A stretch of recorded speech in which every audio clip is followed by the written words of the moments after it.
Abalabi baffe mwe bali kutugoberera naye tugamba nti omulamu yasobola okutambula n'ensi yagaggawala yakola plan. Dr. Richard Ssenjobe, nsanyusa okukulaba. Nange neesiimye okunkyalirako ku Biva Organic and Natural Products.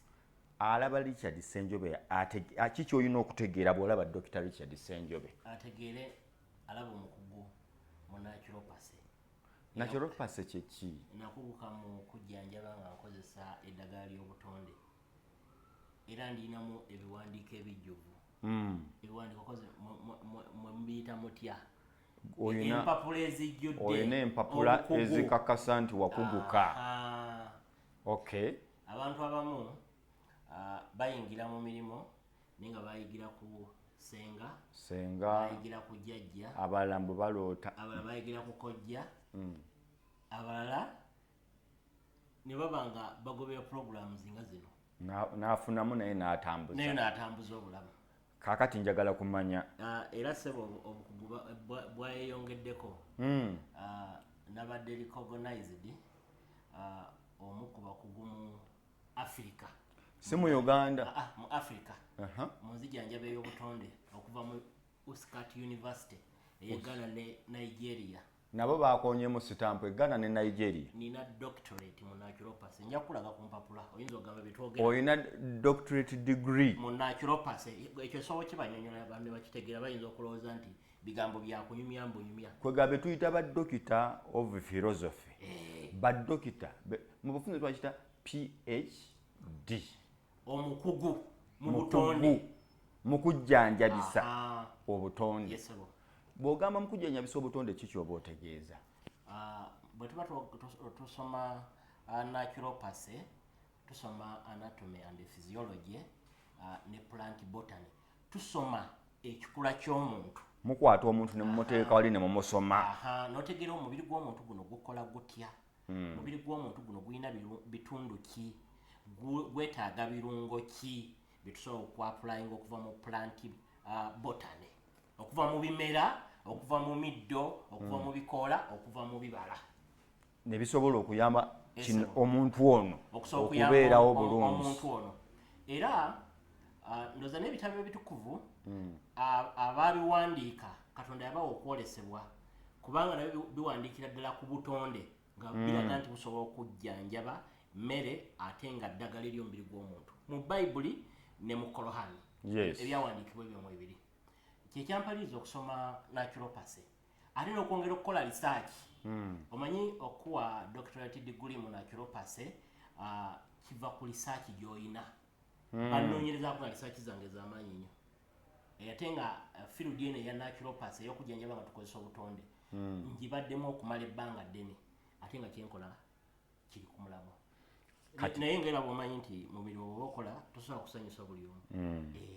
Okolako ky'osobodde, Mukama kasa akuwa obusobozi okuweereza abantu ekyo ekisinga obukulu. Okay.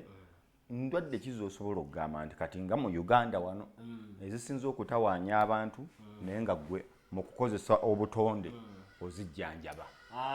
Ekibuuzo ekyo kiri jeno naye ate mu kukinnyonnyola bwe tuba tuli mu kuzijjanjaba eno ey'obutonde endwadde ennyingi ezisumbuwa abantu n'okusinziira ku region n'okusinziira omuntu wawangaalira wabeerawo endwadde ezisinga okumusumbuwa. Wakyo tuyita geo and biocurrent okusinziira omuntu wowangaalira ekifo mw'obeera bw'oba owangaalira ku nnyanja waliwo endwadde ezikwata abamusumbuwa, waliwo endwadde zotasobola kukwatibwa okusinziira ku kifo mw'owangaalira. Nkutegedde. Era ffe bwe tuba tulisaakinga ku ddagala lino ebyonna tubitunuulira. Tova buvi eri n'ogamba omuntu nti owaaye sukaali awona. Osobola kulaba omuntu ono wa kikula ki, omuntu ono wa blood group ki, awo wonna muyingiramu. Omuntu ono ava mu region ki, endya yaabwe eri etya, n'olyoka otandika okumujjanjaba. Kyova olaba enzijjanjaba eno bw'ogitegeera deep kyangu nnyo okujjanjaba omuntu n'awona. Kuba oba omutegedde omusomye yenna n'omutegeera. So si kujja nnyina sukaali twala eyo ecupa. Era ffe mu naturopathy tetukkiriza mu nzijanjaba egamba nti omuntu buli omu eddagala lyatwala lyalina okutwala n'olirya. Liri uniform. Nedda. Nuruddin alina ekikula kye endya ye empangaala ye ebimuluma birina engeri gye birina okuwonamu. Ekikwewuunyisa waliwo omwami yajja ne mukyala we wano bonna nga balwadde ba sukaali.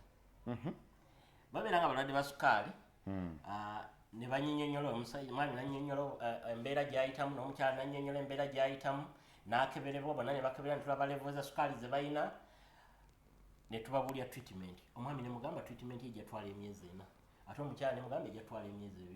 Omwami n'agamba kivudde ku ki? Nze nyina mungi. Nze nyina mungi nze olwakuba ndi musajja oba nze naleeta sukaali. Ne mugamba okusinziira ku bye tuzudde weetaaga eddagala lya njawulo okwawukana ku by'omukyala. Era bwe yaliraba nga lya njawulo n'agamba naye sikitegedde bulungi. Olina kyonkoze kyesitegedde. Ono weebirinze. Ate n'eddagala n'alaba nga lyawukanye. Kati kyali kyawo. Omwami yali wa blood group ndala n'omukyala nga wa blood group ndala. Eating habits z'omukyala zaali ndala ne ku z'omwami. Babeera wamu naye tebasiiba wamu. Bwe twagenda obbanoonyerezaako okusinziira ku bibuuzo bye twabasoya nga buli omu ali mu ndya ya njawulo. Buli omu yeeyisa mu nneeyisa ya njawulo. Balina okusooka okukyusa lifestyle buli omu mu nkola ye. Gy'abaddemu. N'eddagala lirina okubaweebwa okusinziira oli obulwadde stage kwe buli n'okusinziira ekikula ky'omubiri gwe alyoka asobola okutereera. Nkutegedde. Bwe tutyo bwe tujjanjaba.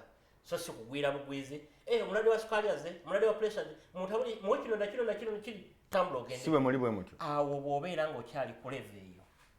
Ogenda ku abantu si baakuwona. Ogenda kutandika buli omu kugamba nti nanywa naye byagala. Nywedde eddagala. Be babajja nga ku biva ogenda gamba tunywedde eddagala ly'aba habo. Bwena babatwalira mu kategole ki? Mwena abayiwoomo batabuzi baddagala. Ng'omusumba bw'anaaba nga alina ensobi ze ng'omuntu ne bazigamba abasumba. So ali omu naye kasita ayigira mu Yesu. Biva organic esangibwa ludda wa nnyo abasawo abayingidde mu mulimu guno ogw'okujjanjaba nga bakozesa obutonde okwongera okusoma. Kyokola kiwa obudde okitegeere. Okusoma kyokola kye kiki? Kwe kusooka okukola risaaki. Okusoma kutandikira ku ggwe wennyini nga tonayingira na ssomero lyonna, tonayingira institute yonna, tonayingira university yonna, tonayingira college yonna ya naturopathy. Naye ggwe kennyini otandika okwesomesa n'otegeera nti ddala kyempa abantu kyegyo ekiri. Kikwatagana kitya? Nti ate si tekiriiyo. Omaze okusoma awo eyo step ogibuuse tekiriiyo. Kati ntandika nti okubawo ekiriiyo. Okiraba nti nyina tandika kukola research. Ntandikiddewa ku bamanyi. Biva organic esangibwa. Njagala kujjawo wali nyina ebibuuzo naye njagala sooka kumanya kati nyina okuva gye tutandikidde waliwo bali ludda wa. Biva organic tulina amatabi mangi okwetoola eggwanga. Naye ekitebe kyaffe ekikulu tuli wano Emmengo okuliraana embuga enkulu oba okuliraana Bulange. Bw'ova ku lawundi ya Kabaka awali Engalabi yambuka ng'oyambuka e Bulange. Ng'ayambuka ku Bulange ono yowa left wetera ku Uganda Telecom. Wano oba olaba kooti. Opposite kooti waliwo ekkubo libayita oluguudo lwebayita Mukasa lw'okwata. Ojja kutambula koolaasi. Ojja tambulako meters 4. So ndabawo n'abatunda omwenga. Oba okyamira. Oba we bayita ku Uganda Telecom. Meters nga 4 ojja kuba otuuse ku Biva Organic and Natural Products. Muli ku kkubo?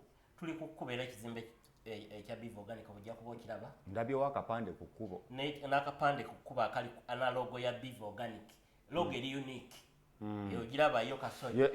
No bweti. Buli wolaga n'olaba logo eyo etuli emabega awo otegeera butegeezi nti otuuse ku Biva Organic and Natural Products. Nga bwe njiraba wa. Ne ku mitimbagano gyaffe gyonna oba ogiraba. Nti Biva Organic. Ate nga tulina amatabi amala mangi okwetoola eggwanga tusobola kumenya limu ku limu. Naye gwe manya mu kimu ky'eggwanga mwoli tusobola okulagirira nti Biva Organic otusanga wano oba wano n'ebweru w'eggwanga naye tulinayo amatabi. Ne Uganda mwasukka kati? Tulina ettabi Dar es Salaam. Tanzania. Abatanzania nga balwadde. Tuli ku airport road we bayite banana E Dar es Salaam mu kibuga ekikulu. We tuli obeera ku kizimbe kwe tuli ng'olengera munda mu airport. Muliraanyo airport muti. Era abamanyi Dar es Salaam mumanyi waawo Ukonga banana oba otuuse ku Beef Organic and Natural Products. Abali e South Africa tuli Johannesburg mu kibuga wakati. Dokita ate ng'ekintu okiwanise nnyo ne South ogenda. Si kukiwanika naye obwaffe buweereza. Bw'oba oli mu buweereza olina okulisaakinga ennyo. Abantu bwe beetaaga saaviisi ate nawe ne kikwongera okwongera okukola research. Research tosobola gikolera mu kifo kimu. Tanzania balina medicinal plants ez'enjawulo, herbs zayo ez'enjawulo bw'ozigattamu za wano ojja kufuna ekintu ate ekirungi. South Africa nakyo bwe kityo. Kati kituyamba okwongera okukola ki? Okubeera innovative n'okubeera innovative. Eggwanga nno olisitudde olwo tukiikiridde bulungi.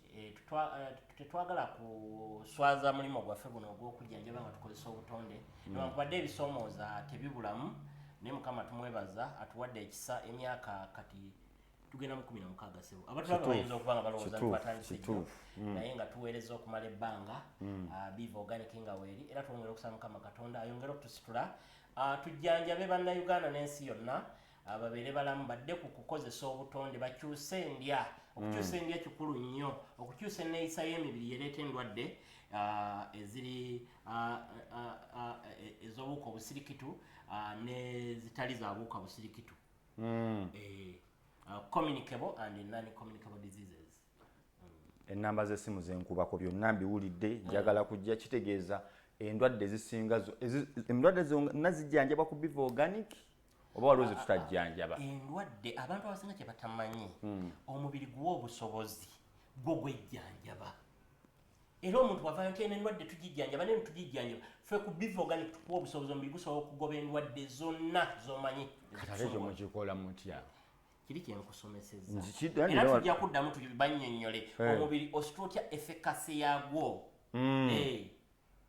obusobozi. Kati olinga ngamba nti nze ntambule enve namasuba nzije wano mutegeere embeera y'omubiri gwange bwe guli. Tutandika okukuteeka ku bujjanjabi tukuteeka ku treatment entuufu tukuteeka ku diet entuufu tukyuse mindset yo obulamu bujja kutambula.